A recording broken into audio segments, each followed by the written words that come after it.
A pandemia tinha virado o mundo de cabeça para baixo.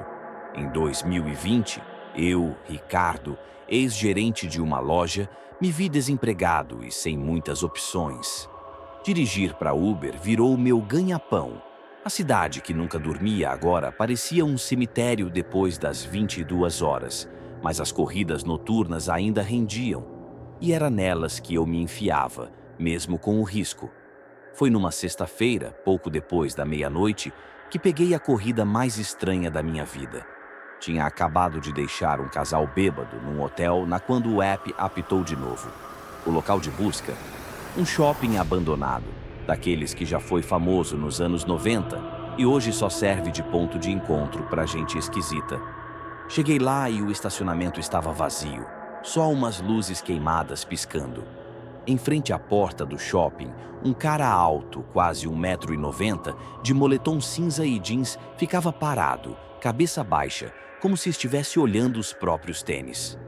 Parei e gritei pela janela. "Você é o Daniel?" Ele acenou devagar, sem falar, e entrou no banco de trás. Nenhum boa noite, nenhum valeu. Sentei a mão no câmbio e perguntei se o endereço no app estava certo. Uma casa num bairro afastado, uns 20 minutos dali. "É isso mesmo", ele respondeu, voz morta, sem emoção. Não cheirava a álcool, não parecia drogado. Só frio. Comecei a dirigir. Pelos primeiros minutos, o silêncio era tão pesado que dava para ouvir o motor do carro.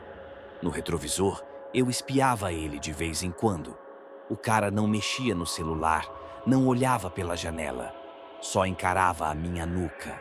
Tentei quebrar o gelo. "Noite complicada?" Ele demorou para responder, como se estivesse processando a pergunta. "Só precisava sair de lá", ele disse, sem explicar onde lá era. Não forcei. Brasileiro sabe quando não deve fuçar. Quando chegamos perto do endereço, o bairro já estava deserto. Ruas sem iluminação, casas com muro alto, mato crescendo no meio-fio. Ele, do nada, inclinou para frente e apontou para uma casa com a garagem aberta. "Pode entrar ali?" Parei o carro e olhei. A casa parecia abandonada. Tinta descascando, mato no jardim, nenhuma luz. "Esse é seu lugar?" Perguntei, tentando disfarçar a tensão. "Só para", ele ordenou. Engoli seco e virei na garagem. Ele saiu do carro sem fazer barulho e, em vez de ir para a porta da frente, contornou o lado da casa e sumiu no escuro. Fiquei parado ali, segurando o volante. O app ainda mostrava a corrida em andamento. 2 minutos se passaram. Nada. Decidi encerrar manualmente e estava dando ré, quando ele reapareceu, caminhando rápido de volta para o carro. As mãos vazias. O olhar dele, estranhamente animado, como se tivesse descoberto algo. Destranquei as portas. Não queria arrumar briga, mas cada fibra do meu corpo gritava para não deixar ele entrar de novo. Ele abriu a porta e sentou. "Me leva para outro lugar", ele disse. "Tem que colocar no app, patrão", respondi firme. Ele não mexeu no celular. Só me encarou pelo retrovisor, sem piscar. "Dirige. Eu te falo para onde." Meu sangue gelou. "Não rola. É pelo app ou nada." Silêncio. Depois de uns segundos, ele soltou. "Leva de volta onde você me pegou." Não discuti. Só virei o carro e comecei a dirigir. A pressão no ar era insuportável. Ele não falava, mas eu sentia o olhar dele queimando minha nuca. Tentei disfarçar. "Noite difícil, né?" "Você não tem ideia", ele respondeu. Quando chegamos ao bowling, estacionei sob a mesma luz fraca. Antes de sair, ele se inclinou e perguntou, sussurrando: "Já pensou em como você vai morrer?" Gelo na espinha. "Não é algo que eu pense muito", respondi, rindo sem graça. Ele não riu, só recostou e disse: "Eu penso, todo dia." Abriu a porta e, antes de sair, olhou para mim. "Você pegou o cara errado hoje. Sumiu na escuridão." Quando cheguei em casa, fui ver os detalhes da corrida no app. O nome dele tinha sumido. Não havia mais Daniel. Nenhuma foto, nenhum histórico. Liguei para Uber, mas disseram que a corrida não existia no sistema. Até hoje, quando pego passageiros em lugares escuros, meu corpo lembra. E eu me pergunto, quem era aquele homem? E será que ele encontrou o motorista certo depois de mim?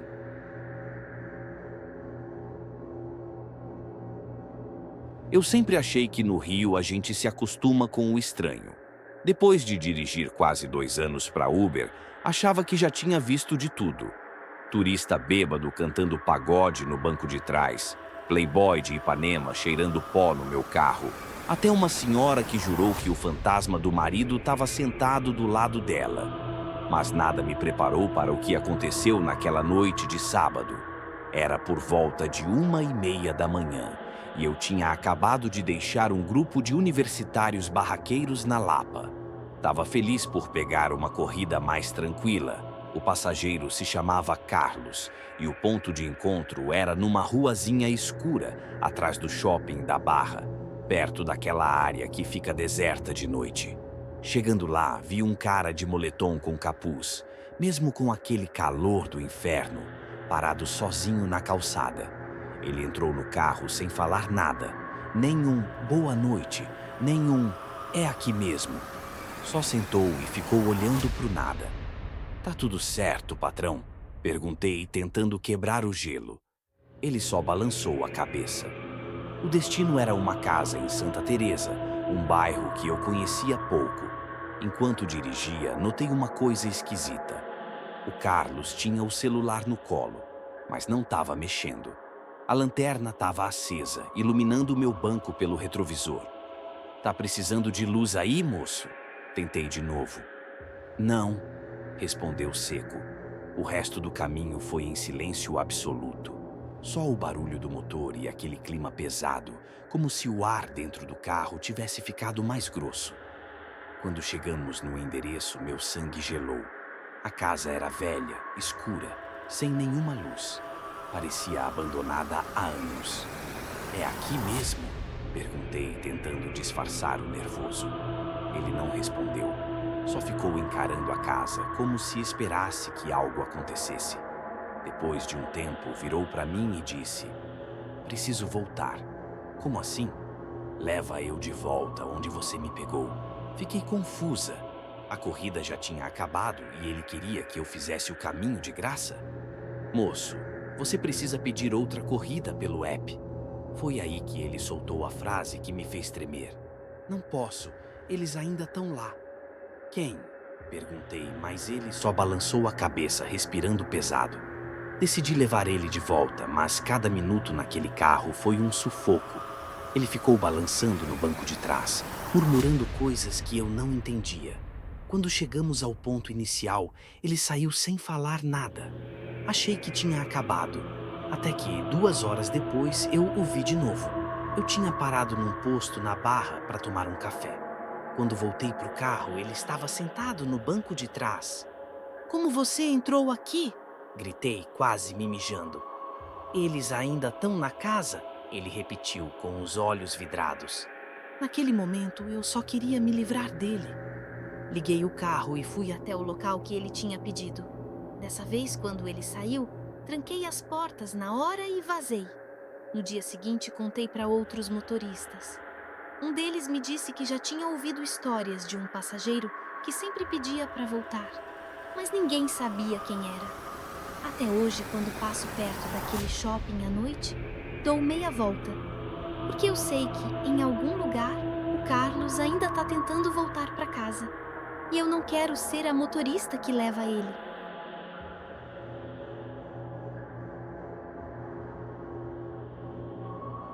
Eu nunca deveria ter entrado naquela van. Estava em Brasília visitando minha ex-namorada, Camila, para sua formatura no Exército. Naquela noite, resolvemos conhecer o Pontão do Lago Sul. Depois de horas andando, cansados, pedimos um Uber. O app mostrou um HB20 branco, motorista Roberto. Mas quando chegou, era uma Ducato prata, um tipo de van, sem identificação. "Uber para Camila?" "Zrenia", o motorista perguntou com o vidro abaixado. Era um homem de uns 40 anos, voz rouca, olhos fundos. Nem pensei duas vezes. Entrei. Primeiro erro. No banco de trás notei o cheiro de mofo, o tecido rasgado e o cadeado na porta do lado do motorista. Camila puxou meu braço e mostrou o celular. Seu motorista está a 2 minutos de distância. O sangue gelou. Olhei para o motorista pelo retrovisor. Ele mantinha os olhos fixos na estrada, mãos firmes no volante, sorriso largo demais. Moço, pode parar aqui mesmo, eu disse, tentando manter a voz estável. Ele nem pestanejou. Vamos direto. Foi quando vi. Estávamos entrando em uma estrada mais deserta do Distrito Federal. Nenhum poste, nenhum carro, só o breu. Camila tremia ao meu lado. Puxei meu canivete do bolso. Sempre andava com um para caso algo assim acontecer. Para o carro, agora. O homem riu. Uma risada sem som, só os ombros sacudindo. A van acelerou. Foi quando fiz a única coisa que me ocorreu. Cortei o cinto de segurança dele com o canivete e gritei: ou você para, ou nós morremos juntos. O carro derrapou na pista. Parou. Ele se virou e deixou a gente ir. Pela primeira vez vi medo naqueles olhos. Saímos correndo. Quando a polícia chegou, a van tinha desaparecido. No dia seguinte, um tenente nos contou: tem uma quadrilha que sequestra pessoas nessas vans. Usam dados vazados do Uber. Camila e eu nunca mais entramos num carro sem checar placa, foto e nome. Mas às vezes, quando estou sozinho no Uber, ainda ouço aquela risada silenciosa. E me pergunto quantos passageiros errados ele encontrou depois de nós.